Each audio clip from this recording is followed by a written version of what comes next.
That's the eternal plague of the actor. As soon as you do something exciting, it's what's the next thing. I can't even. I had to purposefully tell myself the first 4 months, don't ask your agent for auditions. Don't ask your agent about other things. And fortunately, I'm so glad that I had the wherewithal to really dig into myself. Like, you need to be in this moment, because when it is gone, it will be gone. And you really need to really check in with where you are right now. Welcome back to Puppeteers. We're your hosts, Adam Krutinger and Cameron Garrity. And today on the show, we have Fergie L Philippe. Welcome to the show, buddy. Hey, guys. Happy to be here. What's up? It's so wonderful to have you on our 70th show.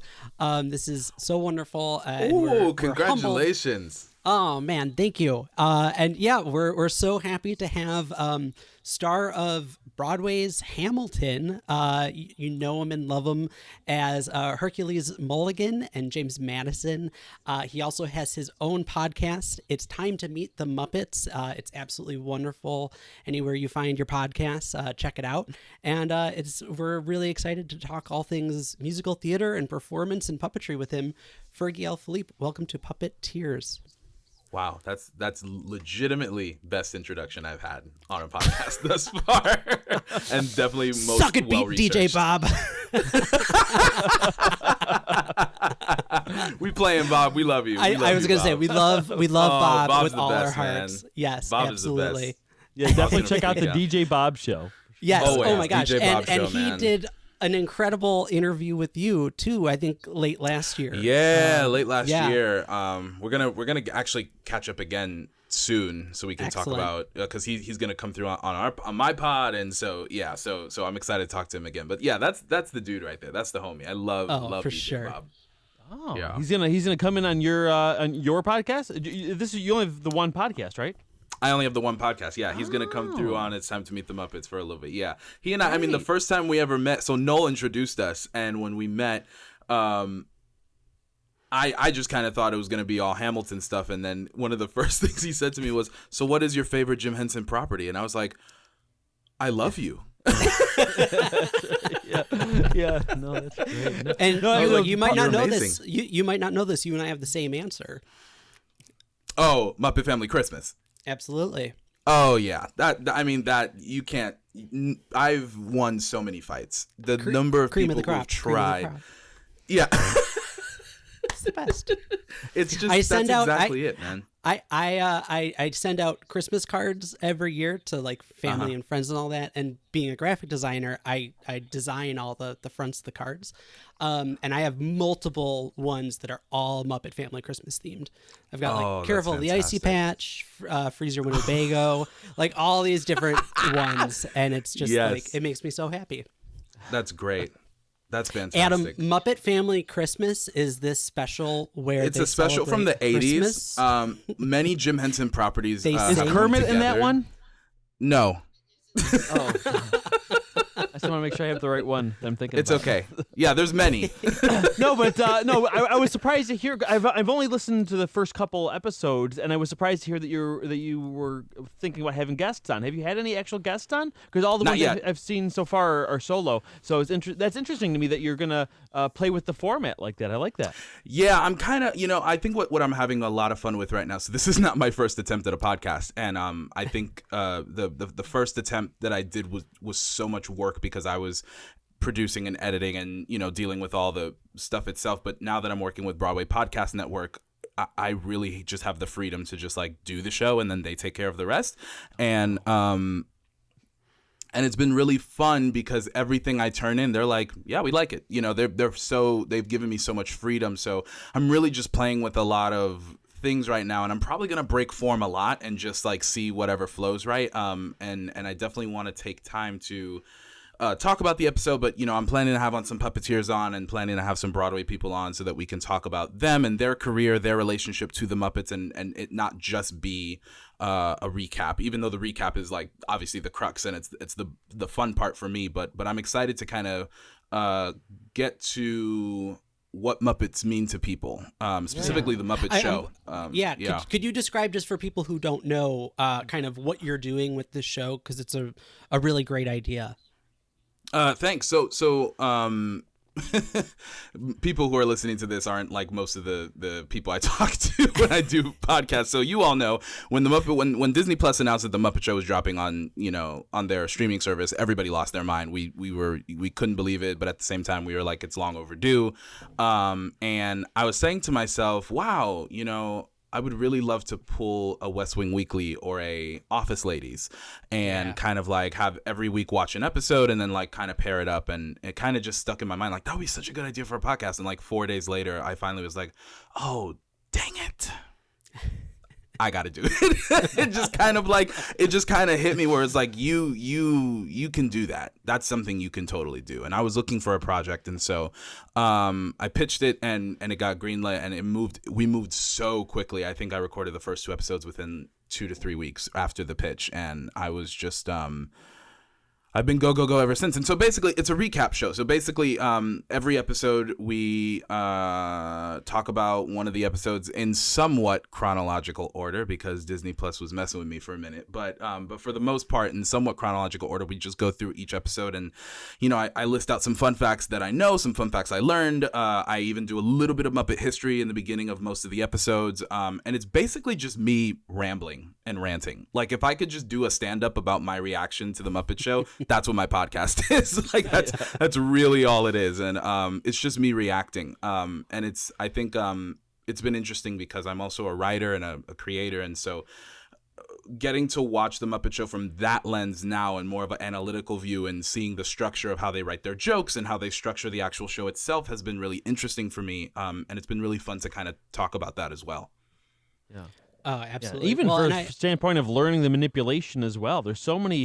I mean, I think Ryan Dillon recently posted on one of his Instagram stories about it was the Lydia the Tattooed Lady. He watched that segment, and that entire thing is one take with 2 puppeteers. It's like they just don't do that anymore, Yeah, and just like watching it and realizing that is just another thing that people always recommend. When I took John Tartaglia's masterclass on puppetry, one of the things he recommended is if you want to really see a masterclass in puppetry too, is watch Fraggle Rock. Because the stuff that they do in there, that's manipulation wise, But again, it's so nice to be able to have all those episodes of the Muppet Show at our fingertips now. So absolutely, it's really stunning, and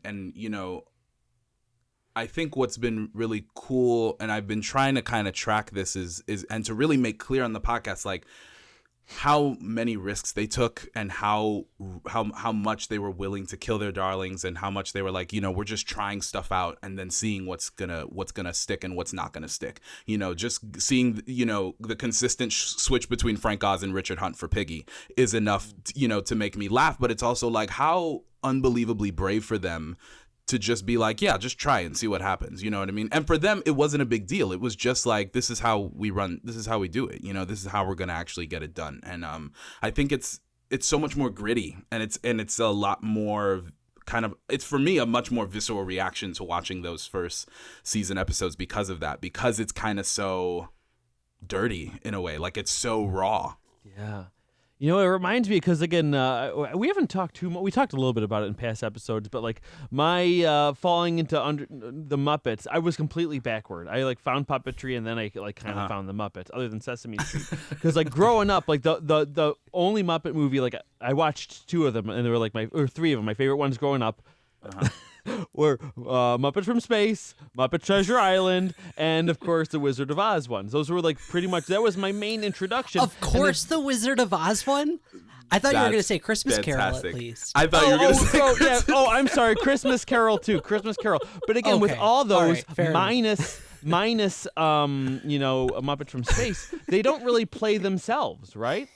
No, right. Yeah, right. Exactly. So again, so my introduction to Fozzie was the Mr. Bumble, and was him in not playing himself. And then when I watched the original Muppet movie, and then another thing too, those are more modern-ish movies. When you see the humans in there, you're not taken back as much, right? Right. And then when I go back and watch the old movie, you see these same exact looking characters, timeless, and then you see the people. It's like, whoa! All of a sudden, this is an old movie. Yeah. Right? It's like yeah. you don't realize it's an old movie until the humans come on the stage. Until the humans show up. Come in. It's and I was amazing. like, whoa. And then, again, since I discovered all this backward, I watched a couple episodes of the first season, and you pointed it out in your podcast, too. I'm like, Fozzie? I'm like, oh my gosh. That's like the Wish version of Fozzie. Wish.com Fozzie.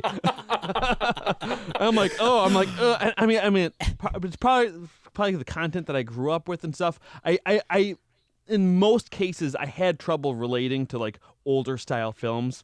Yeah, interesting. I know other people don't, and it's probably a fault of mine. But now I can appreciate it much better than I used to when I was younger. I reject that. I reject that theory, and I think that's such a condition of how a lot of artists specifically grow up. This idea that because we are not able to relate to things that were created before we were born, makes us less, or that we're not able to. But I think it's actually more that, it's just more about what you absorb. I actually didn't even start appreciating older films until very, very, very recently. Sure, I totally agree. It's not that I can't like personally relate to it. Again, sure. It's in the way like different generations like kids now probably look at something. Matrix probably seems like a slow movie compared to like Transformers, right? Like literally. Okay, that was like a fast movie. Like again, now look at something like Transformers. You might look at Matrix and think it has pacing problems. To a young person now. So in that same kind of way, like comedy beats back then were different than they are now. The pacing is just so different, and I was just a product of that time that was really used to that sort of pacing. So, but yeah, I do see what you mean. Yeah, I hear that completely, especially about the comedy, and I think that's what makes it interesting. I think so much of it is that my earliest interest in comedy go back to the Muppets or Sesame Street, most definitely, and they've been able to like change over time, and I've always been open to all these different new styles. But I think that's what made the 2015 series so interesting for us to receive, because it was such a departure from what they were known for, and I think that from Disney's standpoint, like, they were always like, well, the Muppets always adapt.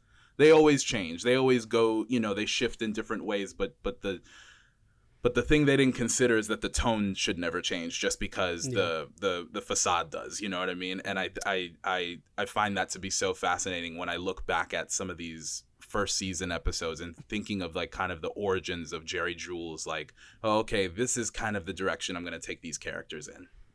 I think that's a really good point. Yeah, and what intrigues me is that you think about.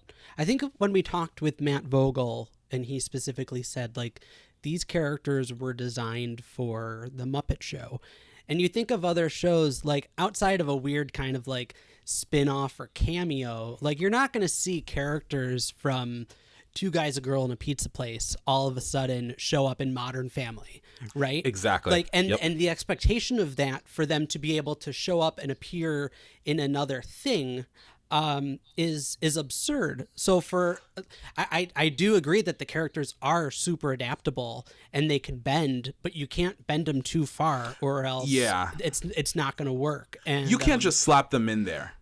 Right. It has to be careful, and it's why it's why the Great Gatsby thing is so stupid. but that's actually true, and I completely agree. It's different when you put them in a Dickens novel or when you put them in a Robert Louis Stevenson novel, because it all came down to, and Jerry Juhl even mentioned this, he goes, well, it all comes down to, will the characters be able to exist as themselves in this function? And that's what all storytelling comes down to, especially when you have characters that have already existed and they're already known to the cultural zeitgeist as one thing. The reason why Fozzie as Trelawney makes so much sense is because, yeah, of course Fozzie would be some rich, son who doesn't know what he's talking about and is kind of stupid. That makes complete sense. You can absolutely link that together. The risk are things like Gonzo as Charles Dickens. What are we going to do with that? Can we still find ways to like pull certain things about Gonzo's personality out, or is that going to be a failure? And I think that and Jerry Juhl just says whatever.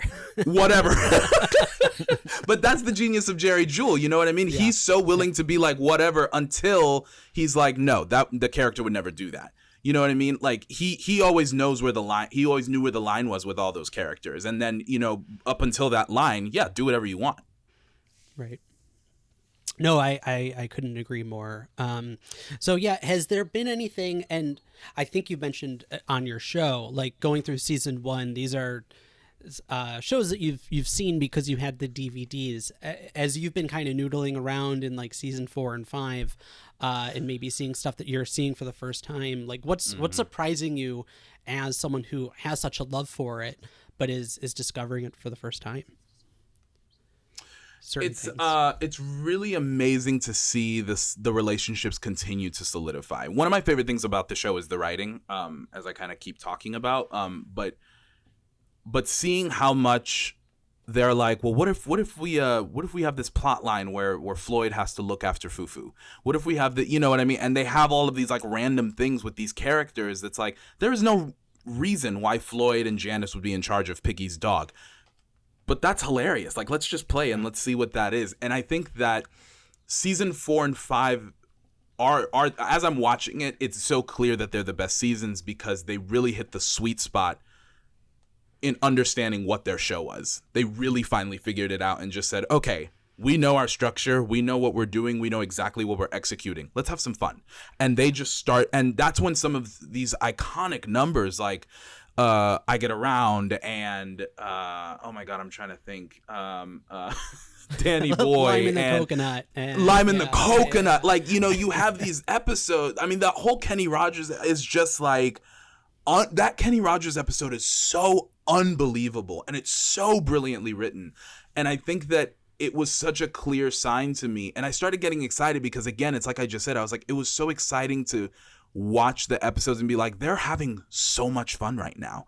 Like, they're trying, but they're not really trying. They're not efforted in trying to make the show. They're just messing around. They're just seeing what's funny.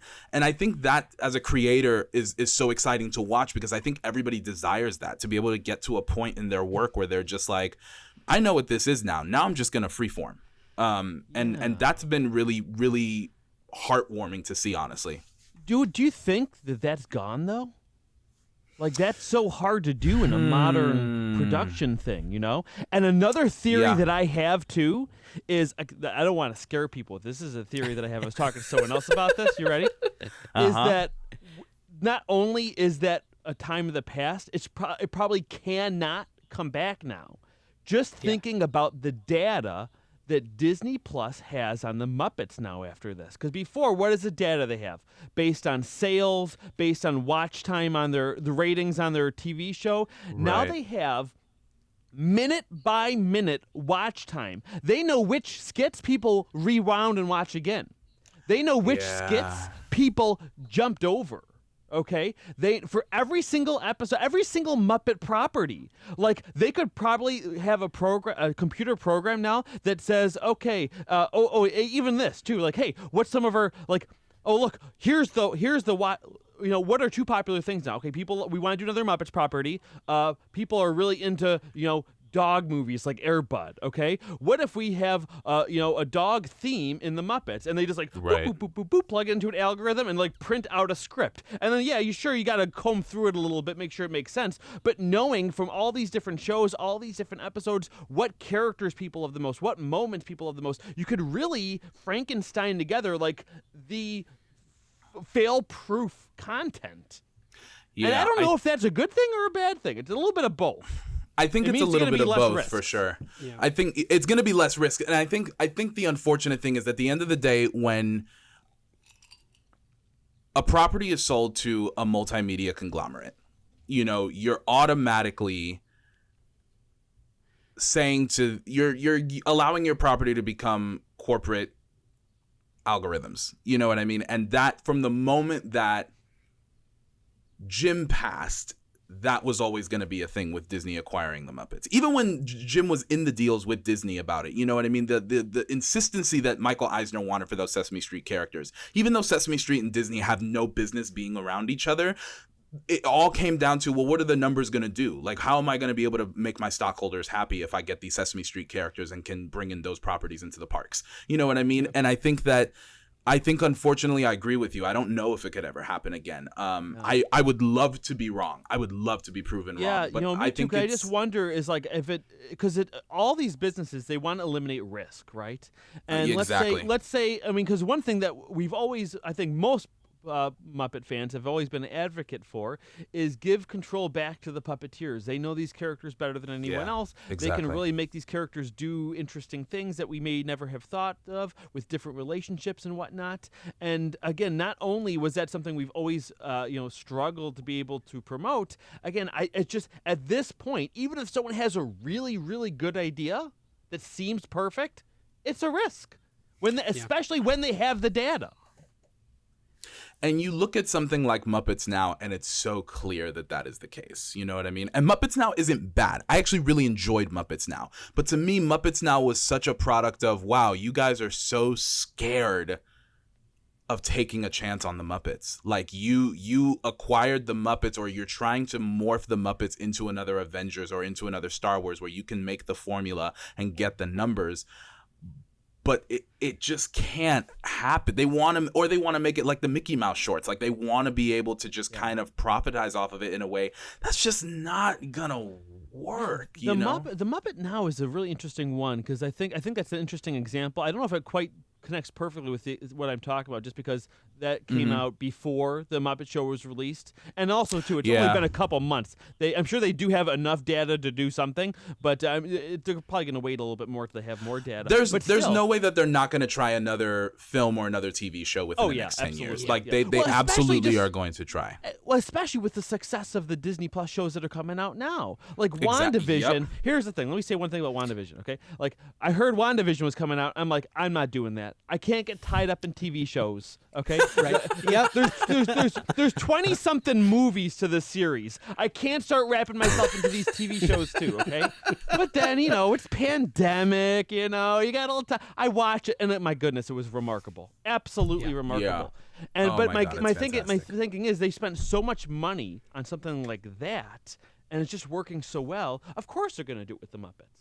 Yeah, of course and I think what proved to me more than anything recently is that I do think Disney really cares about that property, and I think Disney wants to do something with that property. I think so too. I think they know the right answer is to give control to the puppeteers.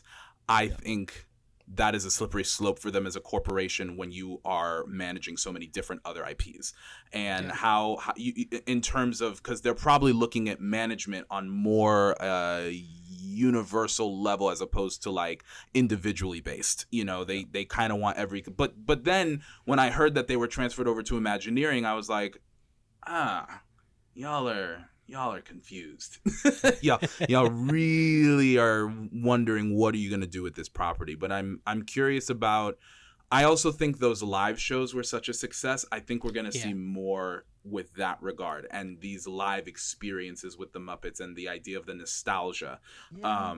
I don't know if they're going to be directly at the O2 or Hollywood Bowl or that level, but I think this idea of having these nostalgic live appearances, I would not be shocked if they start to invest a little bit more in that kind of concept. I forgot, Cam, were we talking about the live shows before too? Because I know they did well, and I'm curious as to whether or not they will come back, because even though they did well and they were selling out and stuff, it's the way these companies work, they're not going to necessarily take a chance on not selling out. And they do that by having a limited number of shows. So they start off with so many shows, they sell that out, and then they add more shows, and they keep selling out. So even though they sold out, it still may not have done good enough in their eyes to really bring it back and continue it. Here's my thought with all of what we're talking about. And I'm sort of giving Muppets Now the asterisk because it wasn't supposed to be a show. Like we all know this. It was supposed to be a bunch of shorts that would be on YouTube or on Disney Plus, but like was not supposed to be a show. So knowing that happens in the middle, knowing that the Muppet Show live shows happen and are a huge success, and then we see the Muppet Show, the original Muppet Show, come out on Disney Plus. I think that gives Disney a read on, those are 3 very specific litmus tests that allows them to get the data to either make the movie or, like we were saying, I think is more so going to happen, just literally do the Muppet Show again. And I did a TikTok on this but it's probably true. a month or two ago. And I said, Disney needs to reboot the Muppet Show. And everybody was responding like, yeah, well, they already did that with Muppets Tonight and with the Muppets. And I said, no, that was not the Muppet Show. They need to get like Bobby Moynihan and Rosie O'Donnell and like RuPaul and all these wonderful modern day people to do the silly, stupid things. Like, I want to see RuPaul like dance and do Lydia the Tattooed Lady, right? Yeah. Like, that would be amazing. And I really do think that, now that they do have all this data on these 3 different things, it allows them to move forward and, create something. Just so you know, RuPaul would never do that. RuPaul would have to be like the director in a scene or something, or like some. I don't think we're gonna get RuPaul dancing like that. Okay, just so I just gotta say fair that. enough. Fair enough. That would be a waste of her charisma, uniqueness, nerve, and talent. Okay, but anyway, one more thing I was just gonna say is people can click right here if they want to see the video that me and Cam did before, because I think Cam made a really good point in this video that we did before of saying that the best way to test about if they were even going to do a reboot of the Muppet Show is like, you can't reboot something that people are less familiar with. So that's why the releasing of all these seasons is, I think, a step in the right direction, or not even a step in the right direction. Hopefully, it's a good tell that hopefully something better is yet to come. Again, let the audience be more familiar with the core. Mm-hmm. That's what it said to me more than anything. And with the fringe too, like let them know who like the Fleet Scribbler and Wayne and Wanda, and like all those weird side characters. Because I think doing that then allows. What really needs to happen is I know what really needs to happen is make new Muppets. Well, there's that Wayne and WandaVision for the Muppet version. That's what it needs. Yes. Oh my parody. God. They need their own show, their own spin-off in the Muppet Cinematic Universe. Yes, totally. Well, but think about truly, like, in the last 30 years, how many new Muppets have really come out of that? Like, we could argue the numbers, but it's pretty much Walter and Pepe, right? Like, that's it. So I really do think if people can open up to the idea that there are fringe characters, then that allows in a reboot for us to get more like Joe the Legal Weasel or like any of those fun things, because you can really see you could really see those puppeteers shine when they're just given their own character, and I think and I asked Matt about this not too long ago, where I was like, are you guys reaching a point where now with new puppeteers coming in, is it just a matter of, well, you're looking for people who are potentially legacy character takeovers? And he was like, we are doing everything in our power for it to not be that. You know what I mean? He like the focus that they want is still to create brand new characters. And I think that, funny enough, a reboot of the Muppet Show is the perfect vehicle for that. That is the exact perfect vehicle to do something like that, where you can have these old characters that we know and love in the place where they need to be, and use that as a way to introduce these new characters. And then from there, if it blows up, by all means, spin-off, movies, shorts, all that kind of stuff. But I do think the releasing of the Muppet Show is exactly like, well, I know that the Puppeteers want to do it. I know they want to do a reboot of the show. So I'm sure that they told Disney, like, let's do it. And Disney was like, well, let's test it first. Let's see what the people want. And fortunately, the numbers have been great. Like, it's still trending on Disney Plus. Excellent. So we're going to send this conversation. This is never going to air on Puppeteers. We're just going to send it right to Bill Beretta and Matt Vogel, and they're going to and we'll be the play it. Bob Iger and we'll be the watches. EPs and the writers. On the last episode. And what's that? I said Bob Iger watches. He commented in the last episode. On the last episode, yeah. He loves Madison J. Cripps. Yeah, so who doesn't? Bob Iger wants to start his busking career. That's why. Yeah. That's the real reason he's stepping down as soon as he can. Right, exactly. Oh, dear. This is wonderful. Well, okay, so we could talk Muppet stuff all day long. I know. And I'm sure you, yes, that save it for like part 2. I'm surprised I'm not the one making this pivot now. So. Yeah. I could talk about this until the Snuffleupagus come home. But truly. Whew. Let's talk a little bit just about your. I would love to talk about your career as a musical theater performer. Yeah, for sure. I don't know that I necessarily have a question, but you know, I don't know if you want to work. I'll start with it Yeah. then. Like, you know, before we even get to your actual career part, like, what made you drawn to being a performer? Me and Cameron are both people who've done a lot of live theater in our time. I'm a musical man. I mean, I'm not really like a. I just love musical. I love musicals. I've been in a bunch of musicals. He's basically saying, why hasn't Broadway hired me? He was like, I don't understand what's happened, but why have they not called me? I know why. Trust me, I know why. But anyway, like what draw you? How did you get the performing bug? Bit by it. It was Muppets. It was truly, you know, everything.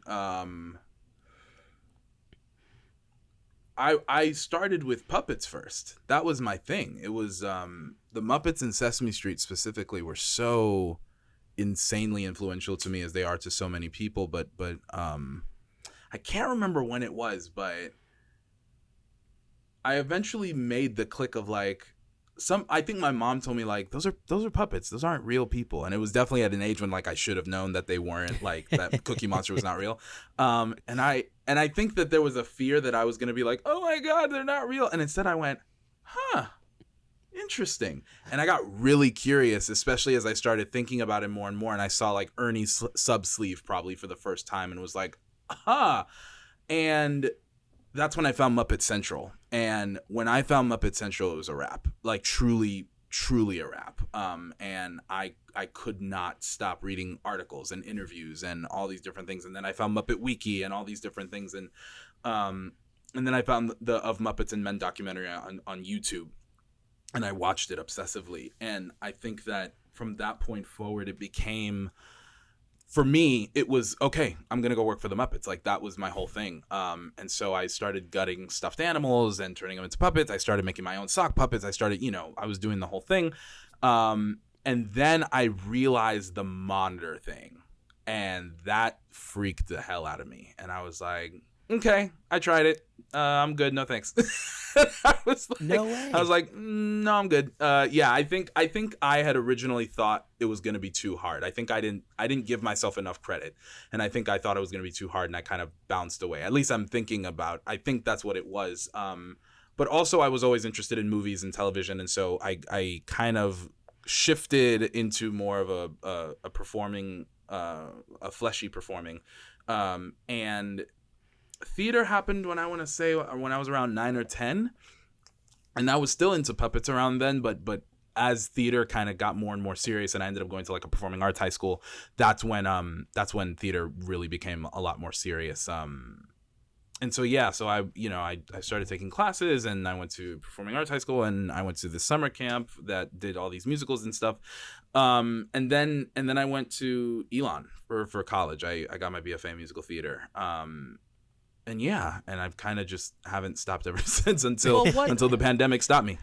I do have a question about that too, because I think a lot of people can relate to that in different ways. But being someone who's a fan of it and likes doing it is different than like really having the talent, like the vocal talent, And not to say Sure. that that's something that can't be developed, but there's still a certain point, I imagine, where you get to like, hey, I think I'm good enough to actually try to do it instead of getting a job at a bank or becoming a teacher, right? Like, Right. At what point do you think you realize, you're like, I think I got something here where I'm going to try to, be a performer? You know what's interesting? I don't remember a time where I didn't want to perform, and I didn't have a moment. There was never a thing where I was like, I think I can do this. It was a thing of, I want to do this, and I need to do everything I can to go do this. There were times where I was on stage and I knew when I was singing I sounded terrible, like before I got vocal lessons. And I remember being on stage being like, I sound horrible right now. And I don't know what it was, and it didn't deter me. It didn't drive me away. I don't know. I was kind of a weird kid. So like, I don't know what it was about that didn't really change that within me. But I think what clicked for me was that it was clear that when I was on stage, people were responding. And I think the once I disconnected like that I was the only one enjoying it and I saw that other people were enjoying me do it, I think that's when I kind of doubled down in taking more classes and making sure that I went to performing arts high school and kind of all these other different things. Did you get a lot of encouragement? Because another thing because sometimes, I don't know why I'm caught on this a little bit, but I guess, especially growing up watching a lot of American Idol, there are people who think they're very talented. And right. Like, right. All my family members have always said that I'm a great singer, but they're just delusional too. And I don't know if that's how do you know, even if people are saying you're good, how do you, I don't know. I guess it's just a personal thing, but yeah. I think I had a lot of honesty in my life. Because I was told frequently I was terrible and that I was bad. There was one performance I'm thinking about specifically where I was in a review of The Lion King, and the kid who was supposed to sing I Just Can't Wait to Be King wasn't there. So I did it. I didn't ask anybody. I just did it. And as I got off stage, most of the people in the cast were like, don't ever do that again. You sounded terrible. Which was definitely on the borderline of bullying, but we'll get past that. but it was one of those things where it really hurt my feelings, obviously. But then I went home and I recorded myself singing, and I was like, oh my God, that's not good. I need to be logistical about that, and I need to work on that. And I don't think that's not me trying to toot my own horn. I don't think everybody can do that. I think that's a very difficult thing to kind of be honest with yourself about. And not only that, too, but to hear it, say, oh, this isn't good, and to wanting to fix it instead of saying, well, I'm going to draw instead, or I'm just going to, do something else. Well, it was a lot of back and forth. If I'm going to be completely honest, there was definitely I listened to it and went, well, I guess I should jump off a bridge now, and kind of was whatever. But I definitely think there was always something drawing me back. You know what I mean? There was always something, I think about that last number in Muppets Take Manhattan all the time, because that was kind of one of my first exposures to what a musical can feel like. And I think that music of the last number is so good. And I think about how fun it is. And I think that thinking about things like that, and I was obsessed with Grease and The Wiz growing up. And so I think consistently remembering those songs kind of drew me back, even if my initial instinct was, well, obviously I'm not good. I think the initial draw of how much I loved performing and the art of just doing musical theater brought me back. And I think there was a consistency of me going, if I really want this, I have to work for it. And if I work for it enough, I can probably get it. And I think that's been the thing that's been able to get me to where I am. I think it's always been a consistency of not just I want it, but if I want it, I have to work for it. It can't be one or the other. Yeah, I love that so much, because I just feel like so many people feel like they need permission to do it. Right? Mm-hmm. Right. Because I get messages from people who say, oh, Adam, how do I become a puppeteer? I'm like, if you figure it out, let me know, right? or even, but sometimes it's not, I say that as a joke sometimes, but somebody's like, how do I be a puppeteer like you? I was like, first of all, I'm not sure that's something you want to do, but also, I'm just a guy. Send those people my way, because I'll tell them the true stories. Yeah, okay, there you go. I was going to say, I'm just a guy in Buffalo in a small room, just filming myself, sometimes on my phone, sometimes on a camera, and just putting it on the internet. I'm like, there's nothing proprietary about what I'm doing, or but that's the nature of social media too. Things feeling different, right? Looking at this side of my set versus looking at that side of the set. Cameron knows what I'm talking about. But it's so true. Jean-Marie Kevins, the first time she and I talked, she told me the exact same thing. I was kind of talking to her about all this stuff, and she just goes, sorry, I'm going to interrupt you. Do you need permission? And I went, what? And she went, I feel like, she goes, if I'm being assumptive, tell me, but I feel like you're asking for permission to create. And I was like, I don't know. And she was like, well, regardless, I'm giving you permission. Do whatever you want. Do what you want. And it was one of the most I was just like, oh. She I was like, is why the best did at that. She is the best at that, obviously. Yeah. Everybody should go to Little Shadow Productions, go sign up for coachings, or go sign up for advice, because Tons of she's classes brilliant. and stuff. Yeah, Big time. So many amazing classes over there. Please head over to Little Shadow Productions. But she is somebody that I've talked to once or twice. One of my biggest supporters with me kind of making this realization that I really want to dive headfirst back into puppetry, and this idea that we as artists can't do something until the quality is like of a certain level. You know what I mean? And again, it's absolutely what you say about social media. When you see something curated in a way that's so beautiful, you're like, well, how can I make that? That's not fair. I need to, if I don't make it like that, I'm not worthy of doing something like that. And it's so difficult to kind of like get yourself to a place where you can go, forget it. I'm just going to do it. Yeah. Well, it's so different now. And we've talked about this before too, how you do kind of have to enter with these skills, because a lot of people saying, well, if I got hired by the Muppets, I'd quit my job and learn. It's like, that's not the way it works. That's not, no, hold up. Again, but honestly though, if you go back and kind of hear Dave Goelz's story and stuff, like that's how it used to be, but it's not like that anymore. But also it's a little bit, well, with the mentoring program, there is a little bit of an aspect of that too, slightly, but not even really. Like you still have to have like the aptitude and a lot of skills walking in, totally, to even be considered for something like that. I'll never forget. That was like my biggest takeaway the first time I visited the set, when it was like 10 years ago now, but because you read all those books, you read Jim Henson The Works and Of Muppets and Men, and you think like that's all it takes is for one of these people to meet me and see me and be like, we want you. And then you walk in there and you see like the 60 people working and doing all this, and it's like they're doing just fine without me. And then it was like oh, okay, there's not a cam-sized like hole in the corner of the studio. Like you need to do the work and really, and it was like a fundamental like game changer in the way that I just thought about not just like the Muppets or Sesame Street, but like the whole professional world. Was huge.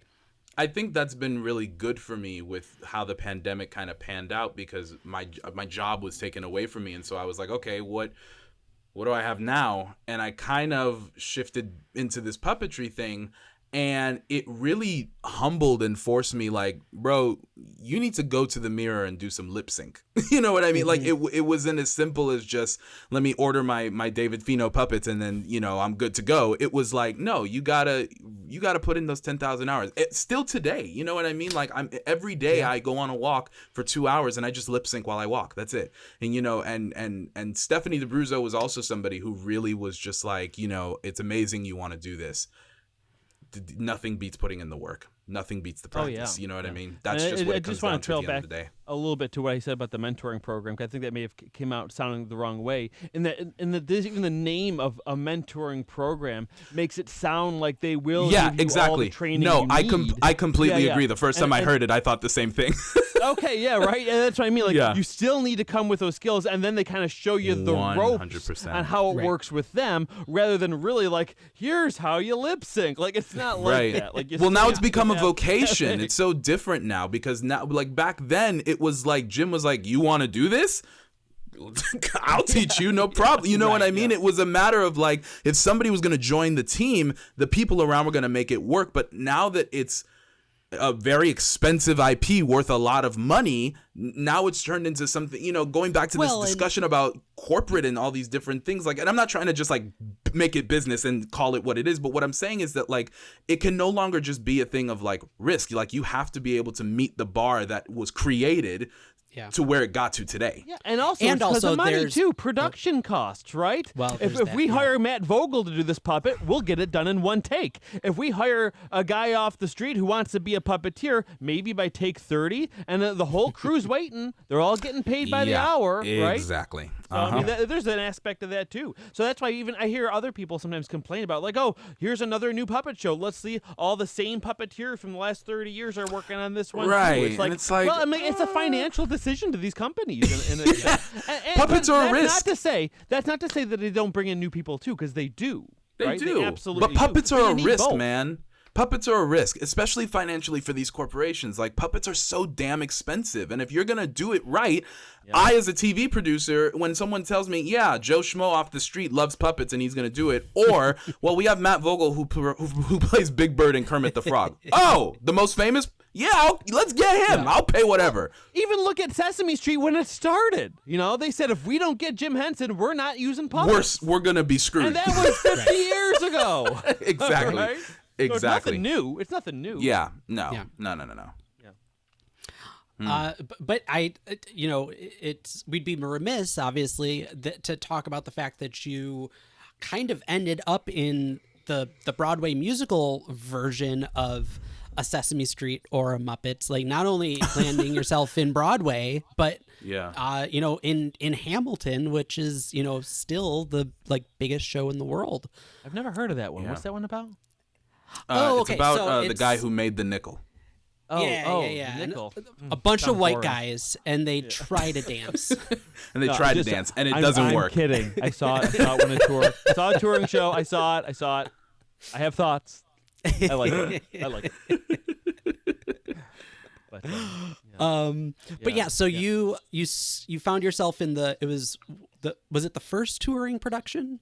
It was the second tour. It was the Second second touring national production. tour. And then you about a Philippe year tour. or two, and then you Year were and a on- half. Okay. Well, can we And just then I got back to up a Broadway little bit? Company. How did that come? How did that opportunity to audition and you saw it? Because I imagine too. Because I mean, it's just the nature of being a performer and auditioning. You audition for 30 things, and you hope you get one. Right. Right. The auditioning is the job. Yeah, exactly. Exactly. Auditioning is the job. That's a beautiful way to put it, Kim. Auditioning is the job. for a Tyler performer. Bunch said that on our show, so that's Yes, nothing new. I know. Totally. That was our I didn't saying on want tour. I didn't want anybody to attribute that to me. Okay, good. Yeah, and if you want to see Tyler Bunch's episode, you can click right in the link right here too. So, Yeah. but it's a mastermind in acting too, in auditioning. But so tell us about that process. Just a non sequitur. I love listening to any interview with Tyler Bunch because everything he says, I he's feel like he's amazing. pulling right out of my soul. When he a said that, classic. that was our saying on tour. It was like, guys, our auditioning is the job. Now that we have the job, we're on vacation, so we're not gonna complain. We're not gonna, we're gonna enjoy it, and we're gonna give these people a good show. And I think that's the best way to kind of think about it. For me, I saw the show back in 2015, the night before it opened on Broadway. And I had heard about it all over, and I kind of saved up all my money from when I worked summer stock that year so that I could buy one ticket. And it changed my life. It completely blew my mind, and I couldn't believe what I was watching on stage. And I think what was different about the audition for this was that I kind of really made sure that I got one. There was the first national tour I had auditioned for because they were looking for a Mulligan pretty late into the audition process, and I sent in some tapes for that. I did another open call in Miami. They came to Miami and did a 800 person open call thing, and there was some kind of traction with that, and then nothing happened with that. And then at Elon, we have a casting director program where basically at the end of your 4 years, we don't do a showcase in New York. What we did is the students are in charge of raising a bunch of money, and then the teachers invite their connections to New York. So we have all these casting directors and all these agents, and then that money that we raise, we use it to wine and dine them, and we put them up in a hotel. We pay for their flight, and it's kind of like this it's kind of our version of a showcase weekend where basically they come down, we do a bunch of dances for them, we sing for them, and we talk to them and kind of get to know them. And my now agent was there one of those weekends, and he and I just clicked it off immediately. And he looked at me and just went, so when is the audition for Hamilton? And I was like, I don't know. When are you gonna get it for me? I was like, what? Let's talk. Let's talk about it. And pretty immediately, within a month after meeting him, he was like, okay, they're having auditions. You want to go in? And I was still in school. I hadn't graduated yet. And so the final 3 or 4 months of school, I was flying back and forth from New York to back to North Carolina, where my school was, and doing callbacks and auditions and things like that. And so by the time I graduated, I'm trying to remember. I graduated and I did 2 summer stock gigs, but the second gig, in the middle of the second gig, my agent called me and was like, your final callback's the day after you close, so make sure you get a flight to New York. And then I got the show, and it was unbelievable. And it was pretty quick and kind of shocker. And then I had to sit on the news for 5 months. I had to wait for 5 months. Oh my God, that's the worst. But now was that crazy. that performance track sort of the one you were hoping for? Or is that what you felt comfortable 100%. from a range and everything? Day Cool. one. Yeah. That was one of those things. I tell this story all the time, and it sounds cheesy, but it's so true. When I watched the show on Broadway and Oak came out, the guy who originated the role, As soon as he came out, I felt the universe, God, or whatever higher power literally kind of take my body and go, you should pay attention to this.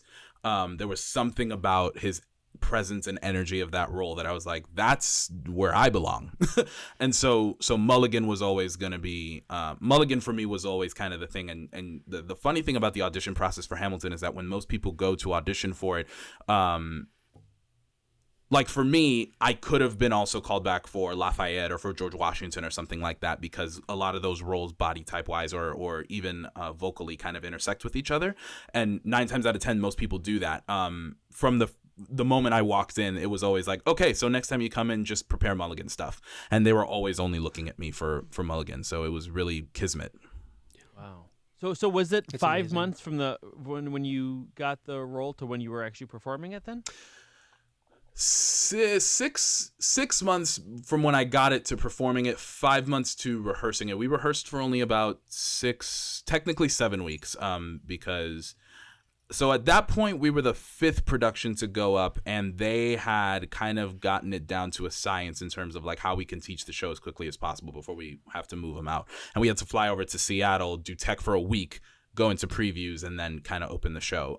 But you know, we only had 1 week to learn all of the music, and then the next week we just started staging from the beginning, and we just kind of bulldozed the next 4 weeks. And then that end of January we flew out to January 2018 we flew out to Seattle, and then February we started performances. Wow. Holy cow. Yeah.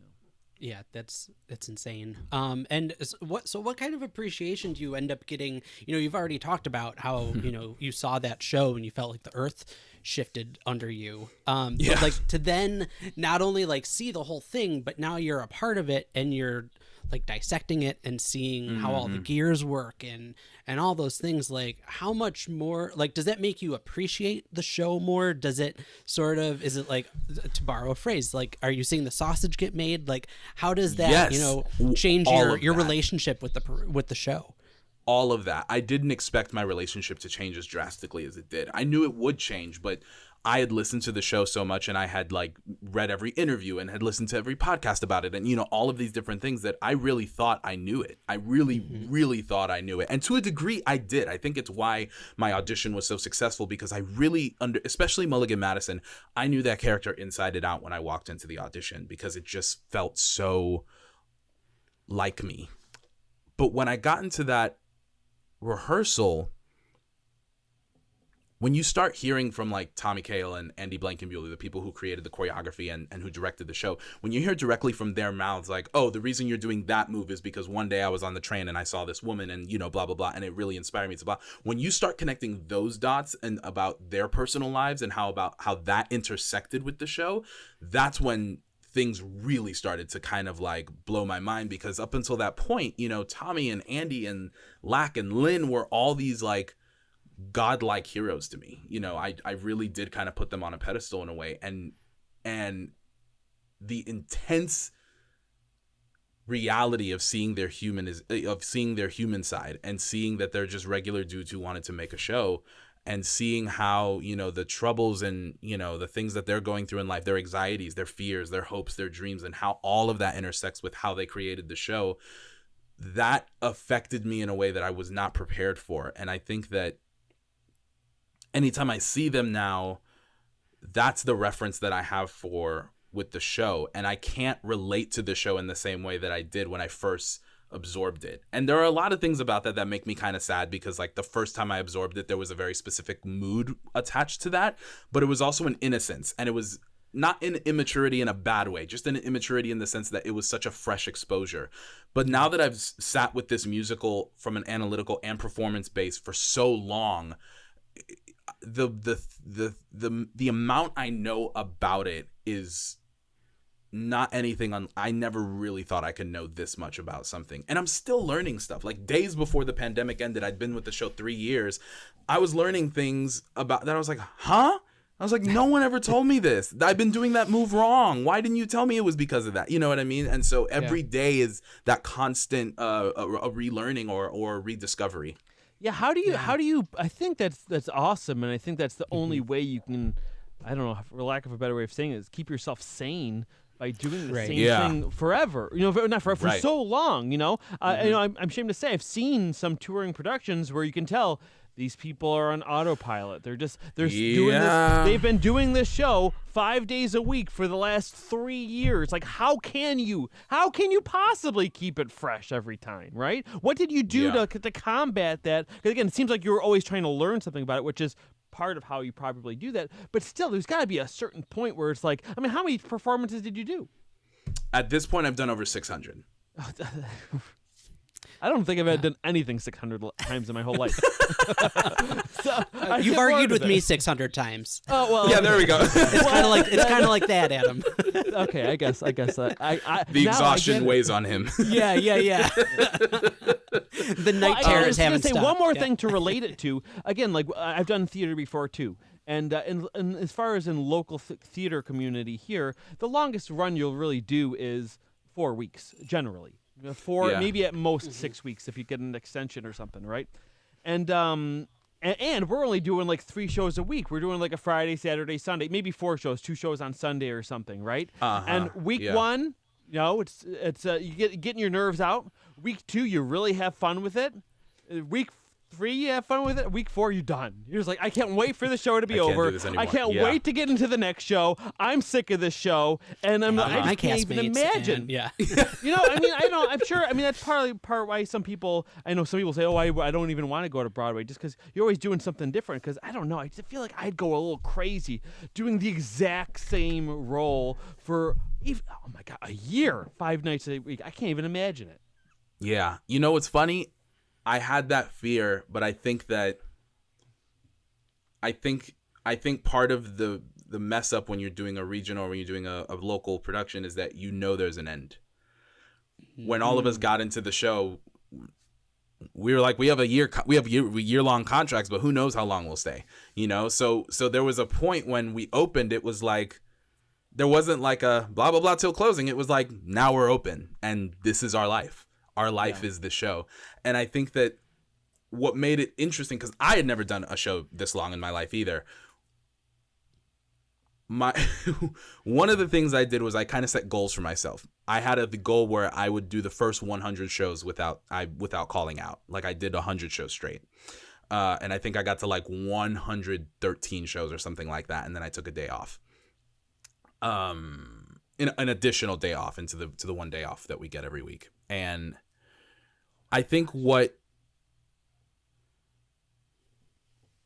couple things. One, it's a blessing to be in a show like Hamilton, to have to do that 8 times a week, because Hamilton is such a complex musical and it's such an incredibly dynamic musical that like I can do that 8 times a week and still be excited. You know what I mean? But something like Cinderella or Oklahoma, I'm like, yeah, could I do that 8 times a week? God only knows. Don't challenge me, please. But call if you're looking for somebody, right? So call if you're looking. Yeah, exactly. It's like, I don't really want to do it, but please call me. But I think that what made it exciting and what made it not boring was that my cast, we were a really like incredibly special group of people. We really loved each other. Like we really loved doing that show together. Everybody was so genuinely grateful to be there. We were also excited to be there. We had an energetic show every single day, and we were so committed to each other as well. And I think that that's not often, and that's not to say anything, negative. It's just more that like there are so many different personalities that you encounter in theater. It's almost impossible for all of them to link up together in the way that our cast was able to. We were just really lucky in that regard. And I think that was one of the reasons it made it easy. And in addition to that, we were also committed to doing good performances that we constantly challenged each other. We would circle up before every show. We would give each other prompts. Make eye contact with 3 new people today throughout the show. Have an improv moment with somebody before a song starts, or we would have like little kind of challenges like that were both kind of like to make each other laugh, but also to kind of also like really see like, okay, can we challenge each other? Especially once we got into the 300, 400 range, we were fighting the autopilot. There were many shows I did on autopilot, and where straight up I'm doing the Yorktown rap and I'm thinking about what I'm going to eat for lunch. And the catching of yourself doing that is one of the most terrifying things I've ever experienced. There is nothing scarier than catching yourself autopilot while speaking. And that was something that towards the end of my tour run, it became really challenging and became really scary. I would go out on stage and entire songs left my head for no reason. You know what I mean? Just like random things just end up happening to you. But I think what makes it consistently exciting is constantly evaluating. We also frequently had rehearsals. We had new people come into the show all the time. We were always having the creative team come and visit us to give us notes and new perspectives and things like that. But I think if my cast hadn't been as wonderful as they were and we weren't as committed to each other, it would have been a lot harder for sure. Yeah. Another thing, just the question that I even asked, I realized too, it's different because it wasn't a livelihood, for me and my fellow actors who were in the show. That's true. I didn't even think about it like that, though. Yeah, I think that's also an aspect of it too, like knowing like this is how you're making your living is a part of it too, along with everything that you're saying. But another thing that makes me think of too, like, and maybe I'm wrong about this, I'm sure everyone has a slightly different perspective on it, even in being cast in such an amazing show at this time, and what an opportunity that is. I imagine almost all those people still have higher aspirations, right? Like they want to be in the original Broadway cast of whatever. No, but seriously, right? No, it's so true. They want to be part of a new show, even though it's one of those things. Like it's like for better or for worse, it's like you can almost never be happy with what you have. You always want more, and that type of drive is good. But there's a good balance between appreciating what you have and still giving your all, because that's also kind of how you usually end up getting the other opportunities, right? Is by doing a good job with where you are. But just knowing that everyone still has their eye on a bigger prize, whether that's even using this to break into even being in a movie or original Broadway cast for something. Like how much does that? I guess I don't even know. I mean, like, is that conversations you hear backstage and stuff, or like just out of curiosity, like how does? That's the eternal plague of the actor. As soon as you do something exciting, it's what's the next thing. I can't even. I had to purposefully tell myself the first 4 months, don't ask your agent for auditions. Don't ask your agent about other things. And fortunately, I'm so glad that I had the wherewithal to really dig into myself. Like, you need to be in this moment, because when it is gone, it will be gone. And you really need to really check in with where you are right now. At the same time, after about 7 months, and it's pilot season, for actors, many of us, because a lot of us are the same type, me and the guy who was playing Lafayette, Kyle Scottliff's one of my best friends, he and I were going in for the same stuff all the time. So we were often backstage practicing lines with each other before going on stage to do a number. Or the number of times I was working on a side for an audition before I had to go on and do something, countless, because with actors, it's so rare that it's just like, yeah, I'm in this gig and I'm kind of just chilling and, I'm not really going to leave. You're always kind of pushing towards the next thing, because Hamilton is an amazing gig, but for so many of us, we were mostly excited to be in Hamilton because we could use it as leverage so that we could potentially be seen for other things. You know what I mean? Like, I know for a fact that the fact that I'm in Hamilton is the reason I've been able to be in contact with so many amazing people in the puppetry field, because it's really easy to be like, hey, want to talk to me about puppetry? I'll give you free tickets. It's really, it's something that we all recognize. But I think that's also part of what made the experience so incredible, is that it wasn't just a matter of like, it wasn't just a career booster, but it was something that we all recognized, like, this is a once-in-a-lifetime opportunity. So not only are we going to really enjoy it, we're going to use it to our advantage, and we're going to make sure that we're not just wasting this insane opportunity that we have. So those conversations were not only frequent, it was almost like immediate that those conversations were happening. But the crazy thing about being an actor sometimes, especially at this level, is that I think that you're constantly playing with those two realities of like, I never want to leave this job, but I want another job. You know what I mean? It's always constantly kind of that battle, I think. Yeah. Well, the other thing that I can imagine that's just got to be so hard, especially at that level, because again, I've done auditions and stuff, right? And even, second best is great in a race, and it means you didn't get the job. It means you still don't have a job, in the acting world. And just seeing, it almost kind of connects into what we were talking about before, about taking chances with new shows. Because in a lot of ways, there's things like Hamilton, a new original show, and then there's a lot of things like Legally Blonde, the musical, musical, Shrek the musical. And it's not to say that these things aren't good shows, but just to see, in a lot of ways you see some creativity floating away because they're doing things that are safer because these franchise names. And then not only is it with shows, but also with actors. Like, Bernadette Peters is in this original the original cast of this Broadway show. So there's all different things, and to people who are up and comers and don't have experience being in television shows and movies, or even a smaller part in a Broadway show, feel like they can never get the leg up. And like, what do you think about how would you phrase it? About Broadway being so commercial like that? And I'm sure there's an aspect of it that has always been like that, but it seems more so now than ever. Yeah, again, moving into this idea that Broadway's always been like a corporate commercial kind of thing, but now and more recently, you're really understanding that it's really, you can see how much they play with algorithms and how much they play with numbers and how much they are very much like, well, if we do this plus this plus this, it'll probably give us this, because every other musical is a movie musical. And again, we're considering risk, you know what I mean? Like when you even go into something like Hamilton, what are the risks that you're taking? Founding fathers with rap, big risk, but Lin-Manuel Miranda is attached to it. Jonathan Groff is attached to it. Renee Elise Goldsberry is attached to it. Jeffrey Seller, who is the producer of Rent and Avenue Q, is attached to it. You have all of these different things that are attached that you're like, oh, okay, so the risk level is now moving downward so that we can do something like that. With a lot of original musicals, they don't have that privilege sometimes to be able to do something like that. That's not to say that the come up of Hamilton wasn't difficult. It was incredibly difficult. But when I look at a lot of the musicals that I was hoping was going to go to Broadway and never got to, the risk factor was too high for what producers were willing to take a chance on. With a movie musical, you're always going to have a certain percentage because, with Mean Girls, they always knew that there was going to be a certain percentage because Mean Girls is a cult classic. You know what I mean? Same thing with Beetlejuice, same thing with Mrs. Doubtfire, same thing with the Princess Diana musical. Like, there are all of these different things that it's like, we already understand that there is audience of people who will come to see this just to see what it is, let alone whether or not it's good, just to be able to get in the door and say, I'm interested in this. They already know the percentage of that. And I think that the thing that I'm realizing is that I love Broadway. Broadway is amazing. It's one of the most insane experiences I've had in my life.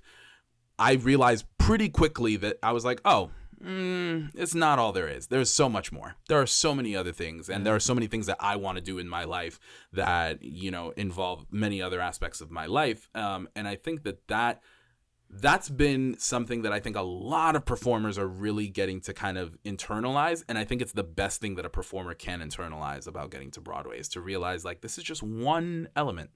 It may be considered the pinnacle, but it's one element. That's a good way to think about it, because I was looking about it like, is it a good thing or a bad thing? And I'm probably thinking it's not a good thing or a bad thing. It's just a thing, right? And if maybe a movie musical is the gateway drug of like getting them into like the Broadway world and being willing to see other shows that maybe they haven't heard of before. So yeah, there's a place for everything, right? But you just hope it doesn't take over too much and become the only thing. So. Right. Well, and what I'm thinking of from from your own personal discovery, it sounds like it was around this time as you're in Hamilton that you're sort of reigniting this love of puppetry and really trying to dive into it again.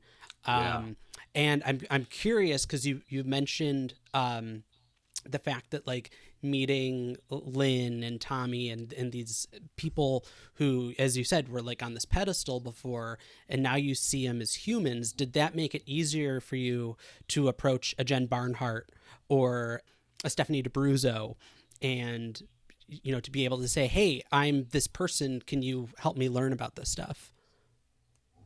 I think in a lot of ways it did. I actually didn't even make that connection until you brought it up. I think, what's funny is that the reason I got connected with Jen Barnhart was because Alan Maroka came to the show. And Alan Maroka was really good friends with James Eigelhart, who's obviously one of my buddies and in the show with me. And that story is actually really funny. I like walked past the stage because there's like another exit that we can go off if we don't want to do the stage door. And you have to walk through the stage to do it. And I'm walking and I say, bye, James. Bye, Alan. And I went...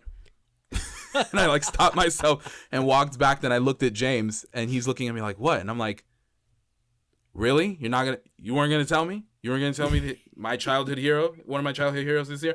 And Alan started laughing, and he was so gracious. And where's your immediately dish towel? he was like, yeah. I was like, excuse me, where's my birdseed? Come on now. And he immediately was like, you have to meet Jen. He was like, you have to meet Jen. Jen would love to meet you. You know, we're doing a show next week. Come by. We'll make sure we get you. And I think what was funny was that it didn't really enter my mind until I was asked to go to Jen's show that same night. 54 Below was putting on a Celebrate the Muppet Show that I was asked to be a part of, and that was in the same your performance of that night. Oh, it was beautiful. Oh, thank you. I mean, that song when they asked me to do that song, it wasn't even a question. I was like, it's obviously gonna be, you know, it's one of my favorites of all time, and But I literally walked from Jen Barnhart's show over to the 54 Below to do Muppets with Rick Lyon, and it was just really one of those weird. Full circle is too light. It was one of those moments where I was so emotional that day because in one night I got to hang out with John Tartaglia and Rick Lyon and Jen, and obviously Avenue Q was huge for me in my life too, but you know, I told them, you know, I was like, there was a time I remembered, I kind of realized I forgot about it, but I remembered, I was like, there was a time I wanted to do this. And all of them were like, do it. You know what I mean? Yeah. Which theater isn't always like that. Theater isn't always like, well, just do it. You know, it's sometimes like, you sure you want to do it? Right, because a professional inviting you to do it means they have more competition now, right? Yeah, like that's a legitimate and possibility. 100%. And I've always understood that. And but to see of just like, why not? Just try it. And I think that after that night, I remember being at the theater at Hamilton during a show and being like, I think I'm gonna try to do this puppet thing again. I don't know. Maybe, you know, I was kind of going back and forth, and I had heard about UConn has an online program. They have an online puppetry program, like a certificate program that I had kind of looked into. And then the pandemic hit, and it kind of just confirmed everything. I was like, I was like, there's just no way. And it kind of just went full force into it. And I think that not even just a humanization, because honestly, like, I had to have like another reckoning of like, oh, these people are just humans when it came to meeting Stephanie, when it came to meeting Noel, and when it came to meeting some of these guys too, even with Matt. Like, I think in that regard though, you know, when they say like, don't meet your heroes, like that, I had that experience a lot with theater. I have not had that experience with Puppeteers yet. Every single one of those experiences has always been like, wow, there is such a level of commitment to what they do and how much they love it, and a level of honesty about what it takes. And it was everything I had ever dreamed of, meeting some of these people. And I think a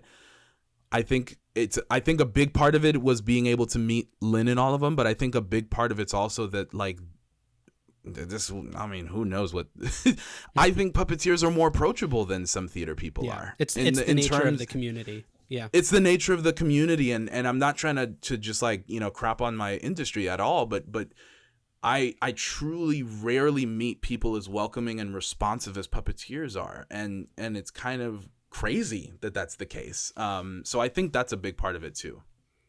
Yeah. I wonder whether, you know, I wonder if a lot of that comes from, like, it's really easier to do puppetry on your own and by yourself. Whereas, like, acting, 100%. Like, it's not impossible, but it's harder to just, like, it be your own thing, right? It requires witness in a lot of ways. Puppetry doesn't necessarily. Yeah. Well, you're your own witness, right? If you have your monitor. Yeah, exactly. Yeah, exactly. Well, even just like when you do, there are one-person shows, right? One-woman show, one-man show, whatever. But there's not many of them, and those aren't what you think about when you think about theater. Whereas with puppetry, you can do a lot by yourself. And then, so not only that, if you do it by yourself for a long time, when you have an opportunity to work with someone else, you're like, you take it. You know, absolutely. So it's a lot of fun to collaborate with puppetry. You can do things that you never could do on your own. And again, I'm sure there's a lot of similar connections to that in theater as well. But it's not quite the same, you know. And it's an art form that, you know, and also too, like, I feel like and I'm sure people will not agree with this. There's just so much more to learn, I think, in puppetry. You know, theater alone is so diverse, but it's just like puppetry too, and puppetry is theater too. So like even the fact that I'm separating this will upset some people, I'm sure. Well, but that's the whole thing, though, is that like the one thing I realized talking to a lot of these performers, all these performers were like, "Oh, you're an actor, so like you've gotten a lot of the job done. Now you're focusing on technique." And for me, the technique is so hard. I'm like, oh my God, I couldn't imagine not having this comfortability that I have with performing and then having to merge it with this unbelievably difficult and complex technique that requires such insane hand-eye coordination and concentration and focus. It is so much more difficult. And I've said it since day one. I'm like, no doubt about it. Puppetry is harder than doing theater. Not even a question. And I think it's, and if people are angry about that, they haven't done puppetry. Like straight up. I'm just thinking about the double turntables in Hamilton and thinking like that would kill me. That is literally nothing to monitor work. The double turntable is nothing compared to monitor work. I'm trying to think of a connection too, because in a way you're using your whole body as a tool for acting. And you're using your whole body for puppetry too, but it's not what's on screen. It's not the part that matters the most, right? Yeah. All that matters is the outcome. And you'd think, oh, that's less to focus on, but like it's really not. Like you just have to. Yeah, that's the thing. It's like trying to eat half a piece of cake, right? Like you have more options. It's easier, right? Yeah, you have more options for nuance. You know what I mean? Like to get nuance in puppetry is so difficult, and it's what makes seeing. You know, it's why I think Telly is one of the most dynamic characters that's ever existed on Sesame Street, because Marty has really found such a beautiful way of giving him a full range. He's not just an anxious person. He's a very passionate, caring, loving, hilariously anxious monster. But there is such nuance in that performance. And I think that it is really difficult and takes years of mastering a craft to be able to get to the level of specificity that Marty has gotten with that character. I could play Telly if I was on stage, because I would have my fingers and my legs and my toes and my facial expressions, and I have like the separation and I have certain things. But like when you only have the gloves of the hand, the mouth play, and maybe a mech, depending on the puppet, you know, you only have so much to work with. So it takes, I think, a lot more skill and talent, not even a question. Yeah, because it's so much about like simplicity and trying to be as simplicity and specificity, because, you know, how do you make Fozzie Bear look sad, right? Like you can't make him frown. Right? It's that combination of you frown for the whole first season of the Muppet Show. True. You just frown take in the first sides of his mouth and just and then you say like, okay, well, Kermit could frown super easily, but it's like, okay, Kermit could do anything with his mouth, and that's a whole other problem. So yeah, it's got to be, you know, and I kind of come from it somewhat in the opposite way of I've been doing manipulation stuff my whole life, and the acting and the performance stuff is something that is like that's where my challenge is. That's where your challenge is. Yeah, that's where, like, in terms of this, if you think of it as staircases, like I'm further up the staircase in that way, and I've got a little more to go. But it's got to be really, you know, it's refreshing to hear someone, you know, and what your perspective is as someone who, you know, is using the musical theater and the performance aspect of it to kind of buoy you as you come up higher on the ladder. Well, finding that transfer has been so insane to me.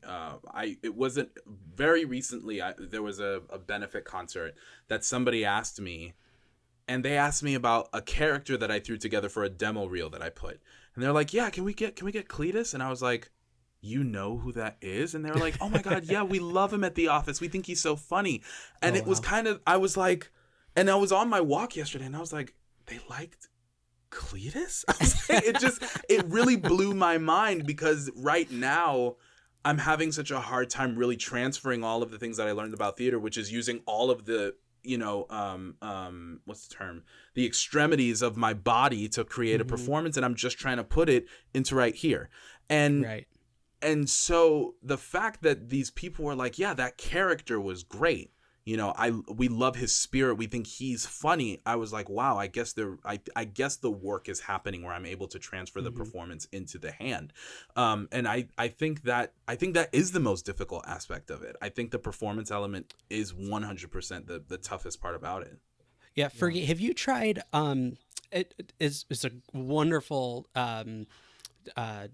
exercise that actually one of my animation professors suggested to me, but is actually putting on like the Muppet movie or an episode of the Muppet Show on your laptop or whatever, and then put your performance monitor right next to it, so you've got them side by side, and as you're playing, like, and you're watching, let's say, just a scene with Fozzie, you have your own puppet character and try to match what you're seeing on your monitor at home with what Frank did. And so all of a sudden you're not just lip syncing like, oh yeah, I know, like, oh, good grief, comedian's a bear. But now you're actually trying to match what you're seeing on one screen to the next. I haven't tried that. That was a really cool, like, that was another thing that like broke my mind of like, that's a great tool. And sometimes it's difficult, like with lenses and depth of field and all that sort of thing. But it was a really great way for me to like really think about, okay, how does that angle work and how do I get there with my rod puppets, with my live hand characters. That's fantastic. All those things. Great. Yeah, I'll definitely try that. Thank you. Yeah, I love that. Of course.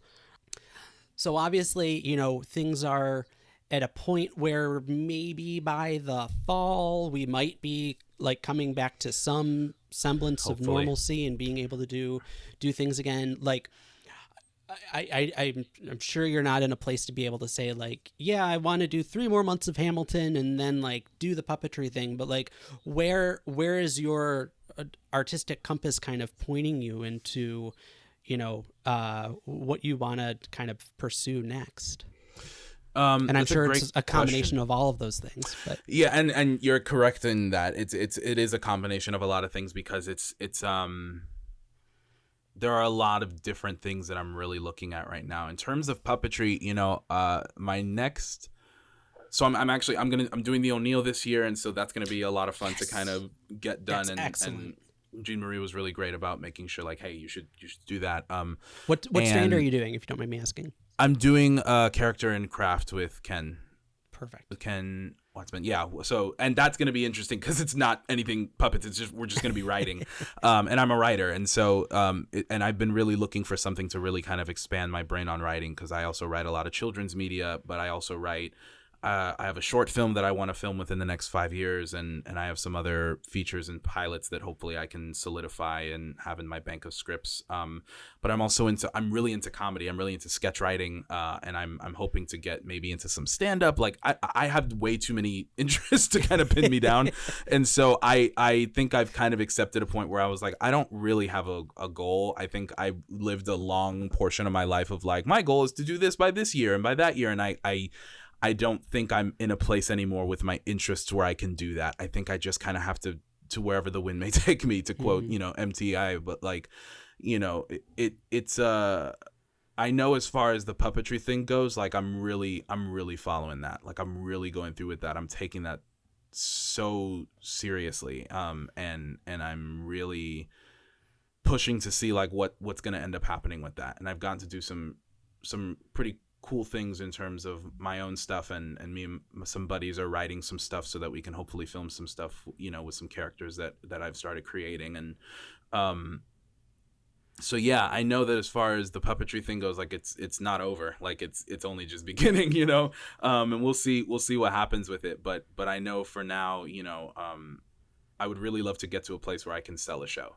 I think that would be really wonderful within the next 10 years, sell a show that allows me to write and direct and potentially perform with some puppet characters that I got going. So yeah, that's where I'm thinking right now.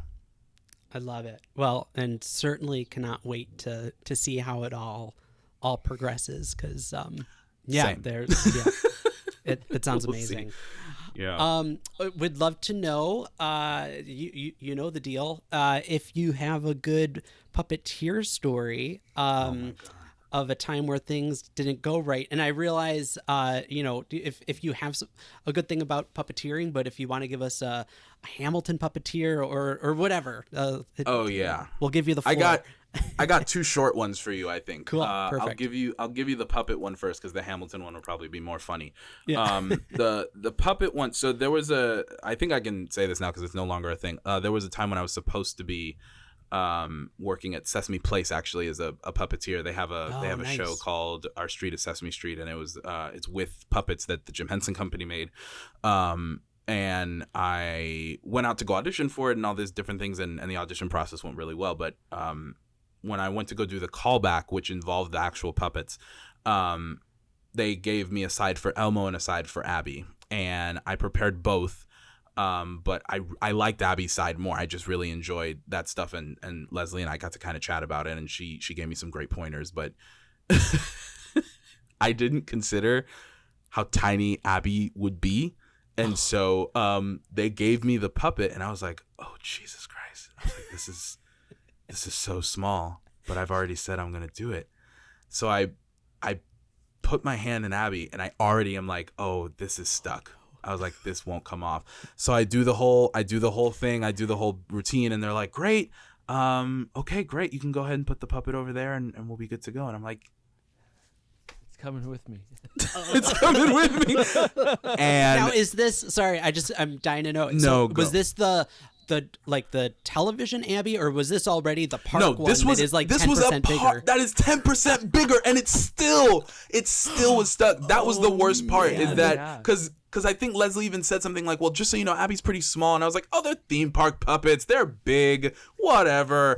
But I was at the table like, oh my God, I literally can't get my hand out. And I could see one of the workers coming over and being like, everything okay? And I was like, I will not break this puppet. I promise I will not break this puppet. And I think he had to like grab her head, and I had to like finally get my hand out of there. Oh my God. It was terrible. Yeah, I'm sorry. I was terrified. I really thought I was gonna break the head off that Abby puppet, and the Jim Henson workshop was gonna like find me. I was so terrified. Oh God. And then that's a good one. Yeah, that was, and it was so embarrassing that I like left and came back in and said, hi, I really hate what just happened. I also prepared Elmo. Can I just do that for you, please, so that I can just like go on about my day? And they were very nice. It's a shame I couldn't get that done. I had some personal stuff go down that I had to, and that's around when I had to leave New York. But that was going to be a really, really fun show. And those puppets, I mean, they're gorgeous, and it would have been a lot of fun to play. But the Hamilton one, there's like a million. I'm trying to see if I can find a really good one. Oh yeah, this is definitely it. So, I have never fallen on the turntable, contrary to popular belief. I've never fallen on that turntable. The one time I fell a couple times, but the one time that like I fell that was like insane and made no sense. My ankles are terrible. Just like as a non sequitur, my ankles are horrible. They roll out all the time. When I would do drag in college, my ankles just awful. When we were doing The Room Where It Happens, I'm playing James Madison in that number.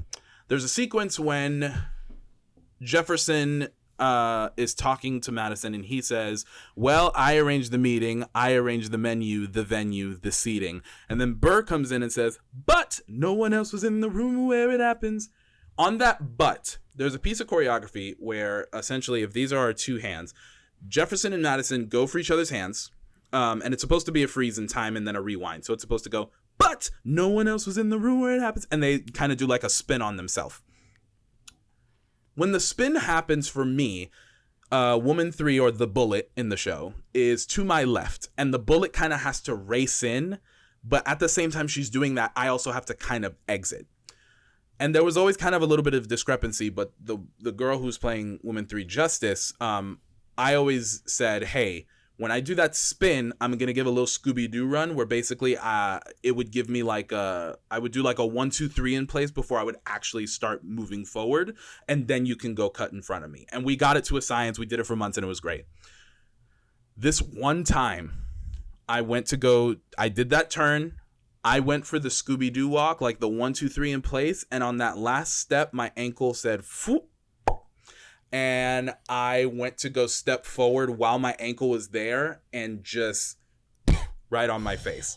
And the unfortunate part is that, like, if Madison takes a fall like that, like, he's broken, he's dead. So, but I was so shaken that I had fallen. In addition, everybody in the ensemble, you could hear immediately everybody was laughing. So you heard the room where it happens, the room where it happens. And I was so embarrassed that I literally crawled off stage. I crawled on my hands and knees like a toddler off the stage. I still don't hear the end of that. I hear about that fall consistently. And that's only one. There's many a fall that I've had on the Hamilton stage. It's so funny though. It just reminds me because when you're on stage, it's always like those inside jokes, right? It's almost like you see it on SNL, like when they're trying to keep themselves from laughing. Like that happens in theater a lot, and it's all like the people time. Trying to get each other a little bit, right? Oh my God! In Hamilton, it got bad. We would have this game. Please don't fire me, guys. I'm sorry, but we would have this game called the Button Game, where basically, and I'm sure other people have played it, but we were crazy about it. The button game was basically we had these metal buttons on all of our coats and stuff that would fall really easily. If it ever fell on the floor and somebody picked it up, the game started. So basically somebody picks up the game and you have to pass it to as many people throughout the show as much as you can. The first couple shows, it was obvious, like boom, boom, boom, boom, boom, boom, boom, great, we passed the game. About like 3-4 months in, we started getting really creative with it. And it was like, okay, what's the most creative way you can give it to somebody? We've had people throw the button across the stage. We've had people slide it on the floor. The worst one I've ever done was during the Reynolds pamphlet. The guy playing Lawrence Philippe was holding the Reynolds pamphlet in his hand. And in this little pocket right here, I just placed the button. He is center at 0 in front of everybody. And I just placed the button right there. And what was amazing is that he had to move, but he literally he flicked it, caught it, and then ran on stage.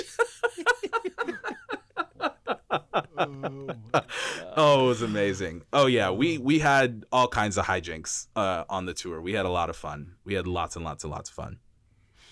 Well, I hope Lynn and everybody is watching this. Yes, thank you guys. But if they do see it, please don't fire Fergie or any of his castmates for. Oh, please don't. We love our jobs. We need our jobs, please.